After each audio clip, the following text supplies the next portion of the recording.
Swayam Prabha. Digital India. Educated India.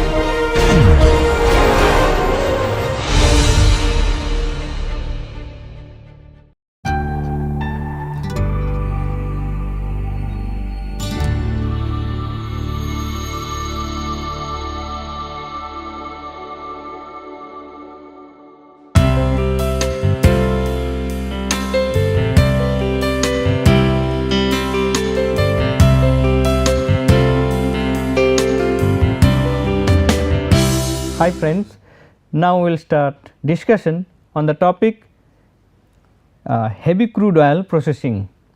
As we have discussed in the previous classes that cleaner production of liquid fuels from petroleum crude is possible by implementing the practice to remove the impurities from it and then upgrading the vacuum residue, and another was to develop technology for the treatment or for the processing of heavy crude, because heavy crude will be having more sulfur, metals, asphaltenes etc. So, in that case it will be creating more pollution and it will be creating other type of difficulty for the refinery also. So, what will be the technology that can be implemented for this process, that we are going to discuss in this class, and the contents are the heavy crude oil and its properties, then problems of heavy crude oil and its refinery solution, then conventional refining flow sheets and the need of oilhead processing, technologies for oilhead processing and advanced refinery configuration for processing heavy crude oil. Now, what is heavy crude oil?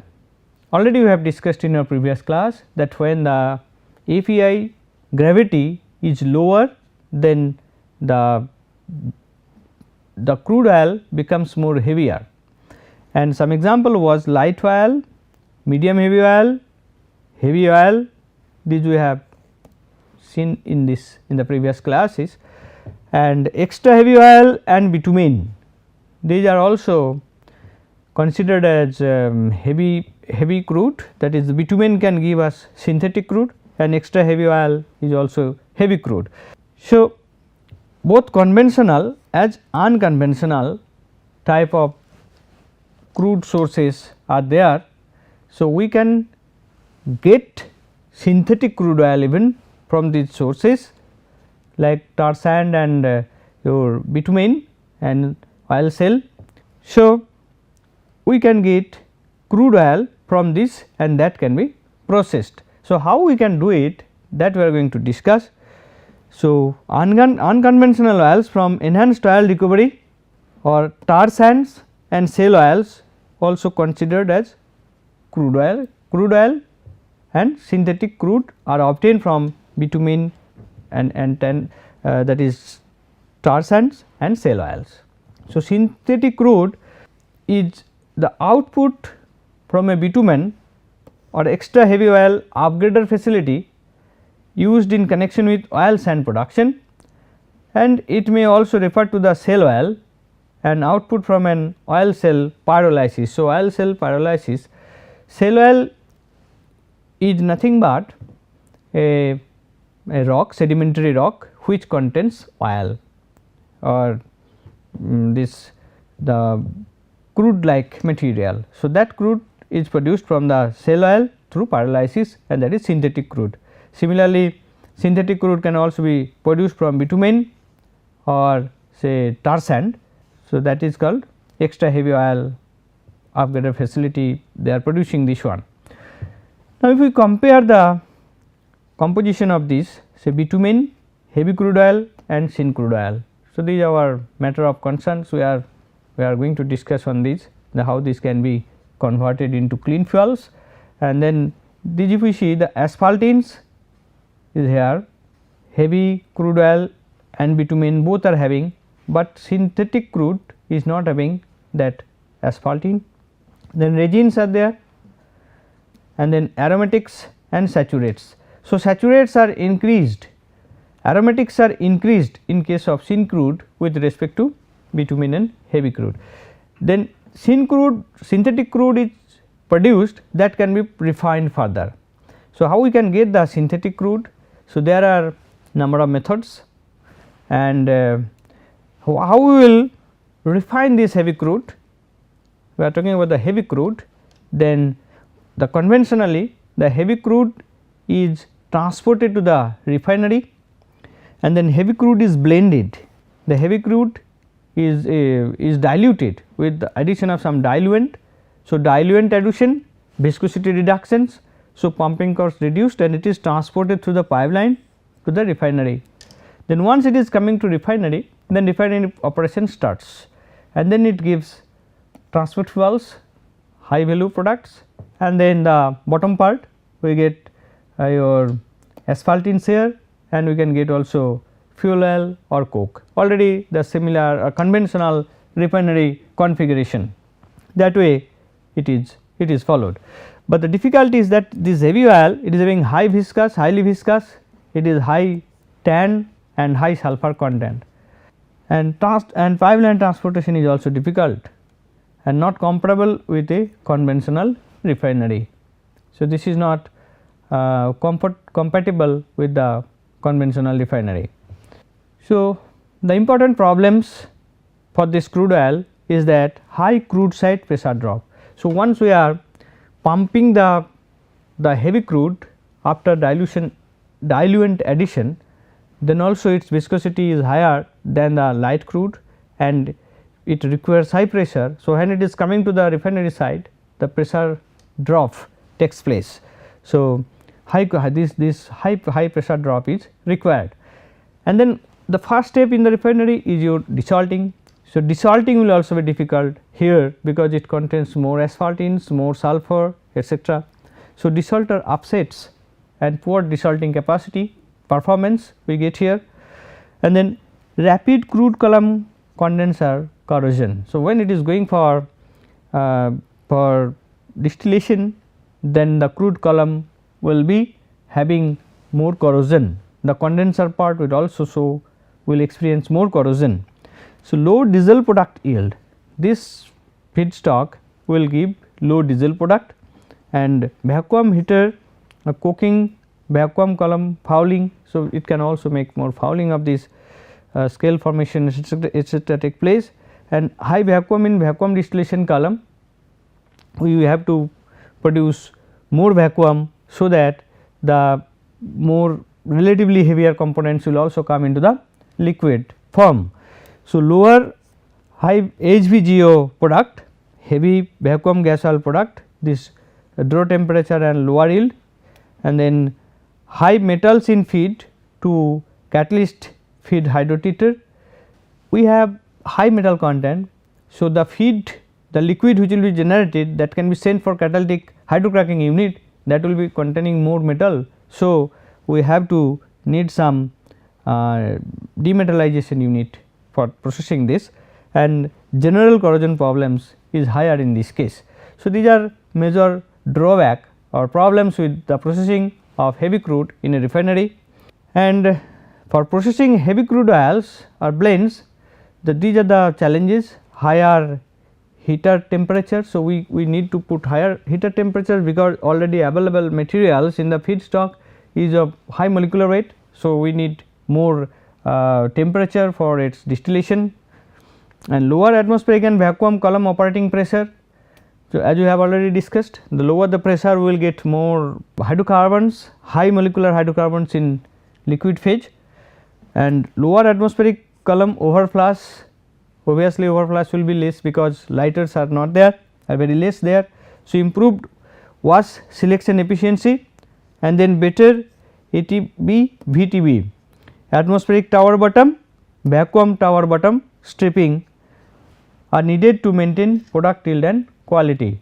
So, these are the basic features of the heavy crude oil processing.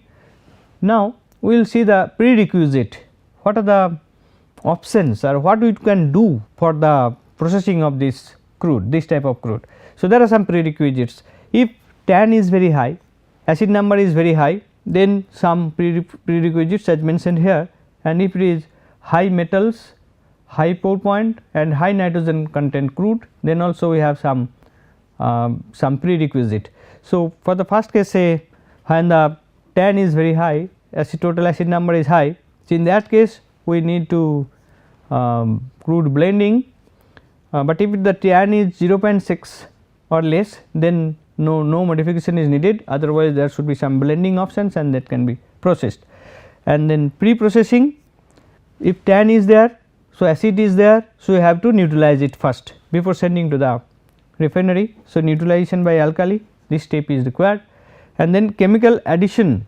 So, we may add some chemical to reduce the corrosive nature of the feedstock, and we need proper metallurgy also, because it is having high acid. So, I have to select more corrosion resistant materials, and one example is SS 317. So, SS 316 is considered as superior grade steel, and 317 is further is having more resistance to the corrosion than 316.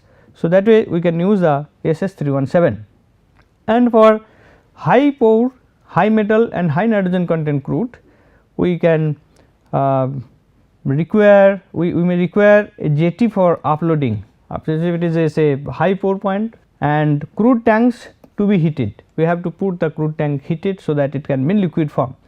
And then high metals, if high metals is present, then we have to demetallization catalyst for VGO processing, and crude blending is another option. So, the metal concentration will be reduced, and high nitrogen concentration crude if it is, then we have to add some demetallization, denitrogenation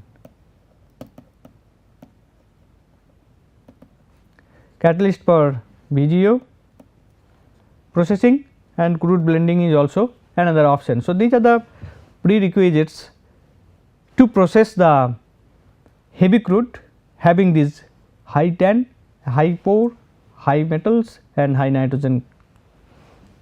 Now, we will see the conventional refining flow sheet for heavy crude oil. So, if we have heavy crude oil, so that can go for distillation, that will give some amount of gas, that will give some amount of distillates, and most of will be residue. So, this residue or direct heavy crude oil, it can go through different processes like say carbon rejection process and hydrogen addition process. So, hydrogen addition process or carbon rejection process, this process will be followed first in the first step or the primary step. Then the product which you are getting, that will go for secondary step conversion, that is nothing but hydroprocessing.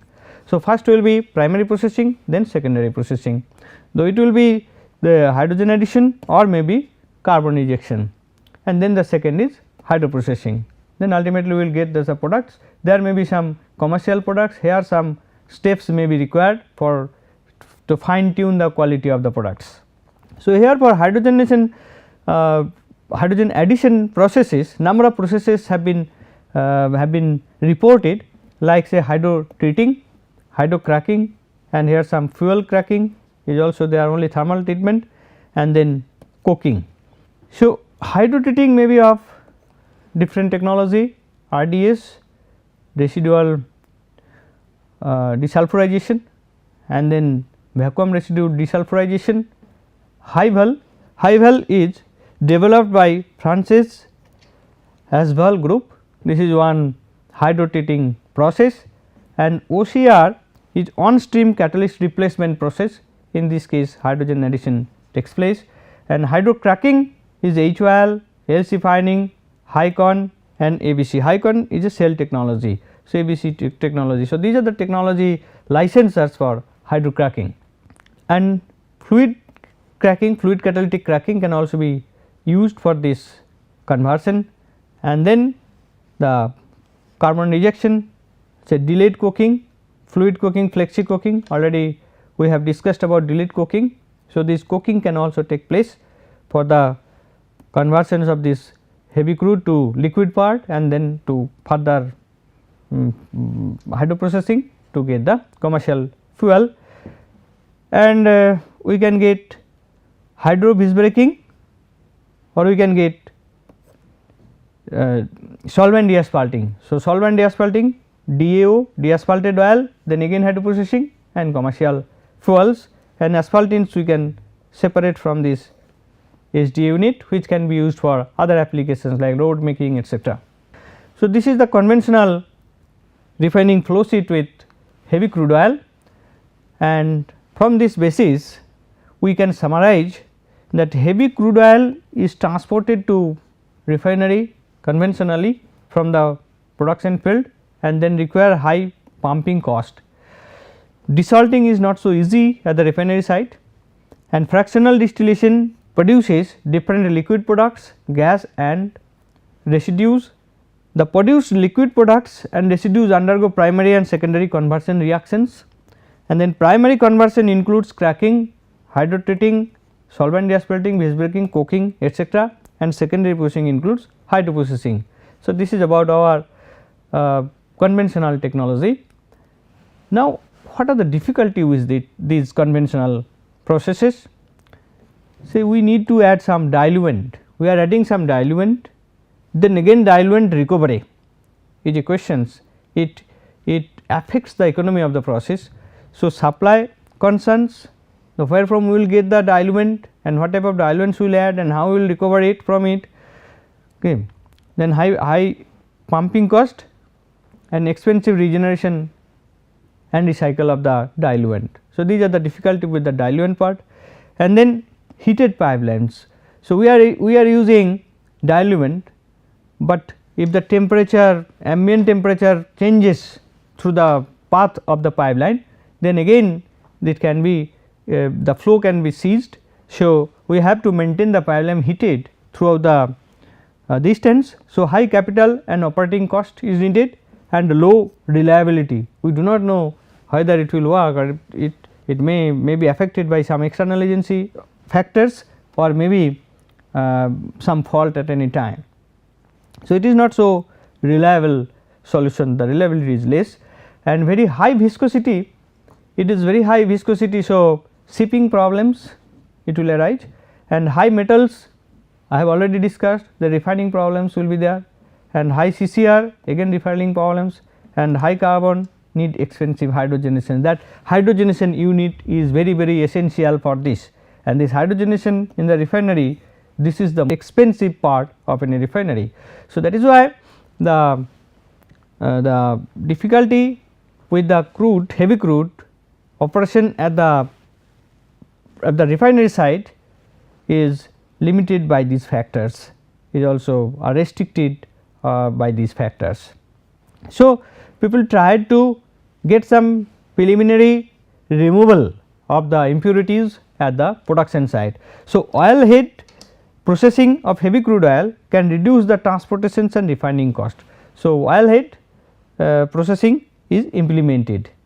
So, for that purpose, for oil head processing, what are the technology available? We have discussed some of those here, that is heavy oil upgrading technology, HTL, and then improved delayed coking unit, IDCU, and then cell upgrader technology, and GHU upgrading process, that is gen oil hydroconversion upgrader, and solvent extractions, ROSE TM. Already we have discussed about the solvent deasphalting process, the same process, that is ROSE TM can be used, the solvent recovery can be done at supercritical condition. Now, we will see HTL TM process. So, this HTL TM process, this is developed by Ivanhoe Energy Incorporation. This is the proprietary heavy oil to light oil technology, and is designed to cost effectively process heavy oil in the field and produce a stable, significantly upgraded synthetic oil product. So, tar sand can also be used to convert synthetic crude through this route, and the energy is recovered. The byproduct energy can be used to generate steam or electricity. So, this is the flow sheet. So, in this case, this is the main reactor where sand is used. So, heated sand helps comes in contact with the crude and then cracks the hydrocarbons and then lighter parts goes there. So, this is the rapid thermal processing methods. So, this RTP rapid thermal processing reactor. So, in this case the process is based on a recirculating transport bed of hot sand to heat the heavy feedstock and convert them to lighter products. Then the upgraded products and the sand are separated in a cyclone. This is the cyclone, it is separated, upgraded products and sand is separated here. So, upgraded products is going there and then it is again recycled back. So, this is the process it is going on, and here we are getting the synthetic crude. Then cyclone and the products are quenched and routed to the atmospheric distillation unit. So, here it is going to this and this atmospheric distillation unit, and we get some feed, we can get the product. This feed from the bottom we can send here and then it is going there. So, some heat recovery can take place here also. So, HTLTM upgrading technology is a unique thermal cracking technology. So, in this case what is happening, the heaviest molecules which are present here, those are being cracked, lighter one is not being cracked, lighter is not cracked, it is going there. So, heavier is basically cracked. So, in the selective thermal cracking process, and then upgraded products does not require diluents or blending agents to move to the product through a pipeline. So, now synthetic crude we are getting, which is having lower viscosity than the feedstock and it does not need any diluent. That is one great advantage for well site processing of the heavy crude, and the byproduct energy is also can be recovered, and this technology HTLTM technology that can be used in small scale is appropriate to grow field sited upgrading capacity along with resource development. So, minimum scale of this 10,000 to 15,000 barrel per day, and integrated HTL heavy oil production processing reduces liquid, solid and gaseous waste and emissions. Next we will say the improved delayed coking unit. So, this improved delayed coking unit, already we have discussed about the delayed coking unit. So, similar delayed coking unit will be used here, but that will be having some specific nature and it is improved than the conventional delayed coking unit. So, in the conventional delayed coking unit we had 16 to 18 hours of cycle time, but in this case it is reduced to 6 hours.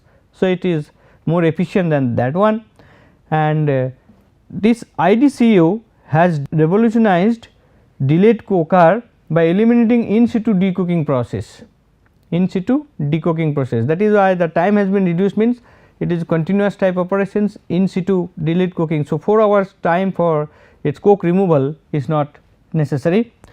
So, can upgrade low API crude at the wellhead, tar sands, bitumen, heavy oil and other heavy feedstock can be processed by this process, and this improves the coker efficiency, profitability, reliability and safety, and significant improvement in quality and volume of liquid products by this process, and handles virtually any pumpable hydrocarbon feed and reduces coke yield. By this it reduces coke yield and significant heat recovery from steam production.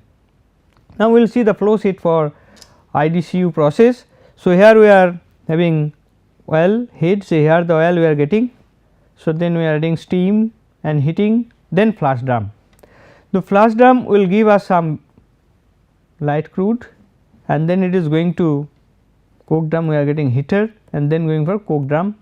Then coke drum it is kept for some time and then vapors from it is fractionated and again we are getting light crude off gas and then we are getting light crude. So, our heavy oil, heavy crude here, tar sand, heavy crude here. So, here we are getting light crude. In case of here vacuum residue delayed coking unit, we had vacuum residue here and we got gas and liquid product as well as coke from this place, but here we are getting pitch, and we are we are getting the liquid part here, which is the light crude. So, this light crude will be transported to the refinery for further processing. Next, cell upgrader technology. Cell upgrader technology, this technology is developed by Shell. We will discuss this one. Before that, you see here this IDCU, this is, and the previous one also, this is on carbon rejection method, application of thermal method, no hydrogen is added here, but here this your cell upgrader technology we see this processes crude bitumen from oil sands into synthetic crude oil. So, it is also produces synthetic crude oil from the bitumen and extra heavy crude oil. So, this is based on hydrogenation. So, hydrogenation takes place here. So, hydrogen is added to convert the bitumen from Shell's Muskeg River mine in the Athabasca oil sands into refinery ready sweet or light crude oil. So, this is different from that of improved delayed coking unit. This process is based on hydrogenation and the previous one is based on carbon rejection routes. And this cell upgrader technology has a rated processing capacity of 2,55,000 barrels per day or 40,500 meter cube per day. So, this is the capacity, and in this case as we are using the tar sands. So, the impurities removal is needed. So, here Shell's enhanced froth treatment technology is used to remove the sand, clay, fine clay and water from oil sands froth to make clean bitumen suitable for upgrading via these hydrogenation methods. If we have more impurities and hydrogen if we added, then more hydrogen requirement will be there and the process will be less economic. So, those are removed first by cleaned by this Shell's enhanced froth treatment technology, and it produces lower levels of sulfur dioxide emissions than the alternative coking, because already it is removed, the sulfur is removed through the Shell's enhanced froth treatment technology. So, these are the basic features of the cell upgrader technology. Now, GHUR upgrading process. So, genuine hydroconversion process, this is also based on hydroconversion and then hydrogen addition methods. So, genuine hydroconversion upgrader is a flexible hydroconversion process, its conversion and hydrogenation is one stage and then applicable for sour, acidic, heavy crude and heavy refinery feedstocks. This can be flexible, any feedstocks can be handled here, and then proprietary devices to mix the hydrogen and the hydrocarbon stream. So, hydrogen and hydrocarbon stream is mixed in the proprietary device, and supersaturation of hydrocarbon with hydrogen. Supersaturation takes place, high amount of hydrogen is sent and high conversion of feed under moderate operating conditions, and then stable products at high conversion level. So, they have claimed that at high conversion level it can give our stable products, and premium quality sweet synthetic crude can be achieved through this route, because hydrogen addition is taking place. So, removes the need for expensive diluent blending, again there is no need of diluent addition and then pumping. So, reducing this and flexibility of operation, and upgrader is economical at 10,000 BPD capacity. So, even at lower capacity relatively it can be economically used and operating cost is lower than the existing process. These are the claimed by these Genual as available in this website. And if we see the basic features of this GHU upgrading process, then we see that this Genual GHUR can be utilized to upgrade high sulfur, acidic, heavy crude, bitumen and refinery residue streams through the hydroprocessing to produce naphtha, kerosene, diesel and vacuum gas oil. This process scheme is based on fixed bed reactor and reactors are in sequence, So, different types of reaction takes place in sequence. So, this is a fixed bed reactor system. So, first reactor, it is a guard bed HDM hydro demetallization catalyst is remained in the first reactor. So, hydro demetallization. So, demetallization takes place first. Then second reactor with highly active HDS, HDN and HYC catalyst, hydrodesulfurization catalyst, hydrodenitrogenation catalyst and hydrocracking catalyst. So, these catalysts are there in this reactor. And then unconverted residue which is not being converted, the residue sent to synthesis gas unit for H2 recovery, and then leftover gases are used for IGCC application. Now, we will compare this GHU advanced delayed cooking. So, GHU technology and advanced delayed cooking. So, this is a carbon rejection method, this is hydrogen addition method. If we think about the type of processes, then if we see the residue conversion, we can get here up to 90%, here 70 to 85%. If we temperature low, this is high, because hydrogen addition low temperature, cooking is high temperature. Volume output we get 100 to 104% hydrogen addition we are doing. So, volume addition may take place. Coke production, there is no coke production, but here we can get 20 to 25% coke production. Desulfurization is here in case of hydrogenation unit, but here I do not get any desulfurization.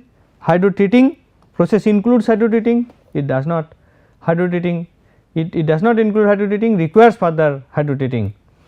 And this is equipment, fewer equipments are GHU, where more processing is needed in delayed cooking, and water usage 10 to 15% less than cooking or air cooled, and then natural gas usage, this is optional or not, here it is available. In some cases natural gas usage is there to heat the preheat the feedstock. So, that way this is taken from this reference. So, now what we are getting, the conventionally which is practiced, that heavy crude oil, then it is diluent addition and then transport to refinery and processing at refinery site, this is replaced now by the introduction of oil head processing, then synthetic crude or lighter crude, then it is coming to refinery for further processing. So, heavy oil we have, it is the processing is added here, oil head processing, then it is may be added with diluent or may not be added with diluent depending upon the quality produced in this step, and it is sent to the refinery, and as usual the operation is there, refining operation will be there. So, in that way we can able to remove the asphaltenes at the product side. So, the load or the excess burden to the refinery site is reduced, and the quality of the products is also reduced, and the creation of pollution is also reduced by this process. So, up to this in this class, thank you very much for your patience.